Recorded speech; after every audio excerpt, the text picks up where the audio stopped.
Vítám tě při dnešních zprávách. Dneska je neděle 21. února. Dnes slaví svátek Lenka. Všem Lenkám přeji všechno nejlepší a můžeme se vrhnout na zprávy. Zítra děti z bělohradské školy půjdou do školy. Doufám, že se těší. A tak jsme se tu zeptali na reportáž jednoho malého hocha, který taky chodí do školy. Takže, chlapče. Ahoj lidi, já jsem Lukáš a moc se těším do školy. No, tak to jste asi jediný, protože všechno, co jsme sestavili a nedali jsme je na reportáž, tak se do školy moc netěší. Ano. Přejdeme k další zprávě. Vodafone rozšířila 4G LTE do Svatojanského újezda po celé vesnici do Lázní Bělohrad a přenosová rychlost tady je 20 MB. Takže a ještě jedna zpráva pro milovníky sportu, spíš teda pro děti nebo můžete i pro dospělé. FKM Javorka a TJ Lázně Bělohrad nabírá děti nebo dospěláky do svého týmu. Já taky za Javorku, já hraju za Javorku. Ano.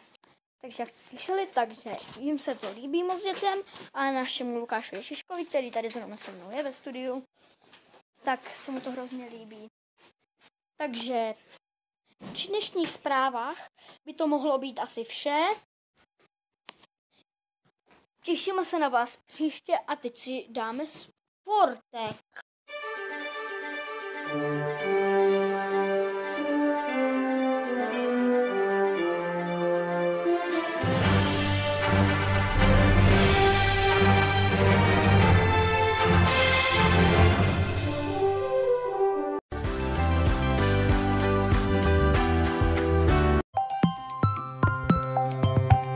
Pro Míšu je kuchyň především hřiště.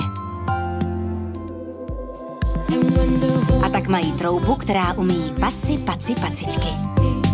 Praktičtější a bezpečnější trouba díky 3 izolačním sklům. Amika.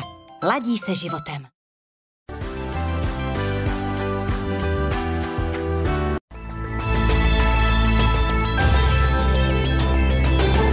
Lidi, vítám vás u sportu. Sport. Zítra se nabírá do klubu FKM Javorka nebo TJ Lázně Bělohrad. Lidi, tréninky probíhají v pondělí a v pátek. Zeptali jsme se tady pana Lukáše Šišky, který vám to vše dneska řekne. Takže dobrý den, já jsem Lukáš. FKM Javorka se trénink bude v pátek a v pondělí a v TJ Javorka bude ve středu, v pátek a v pondělí. Takže já vám děkuji za dnešní sport. A TJ Javorka nevíme přesně. Takže čauky lidi, ahoj lidi.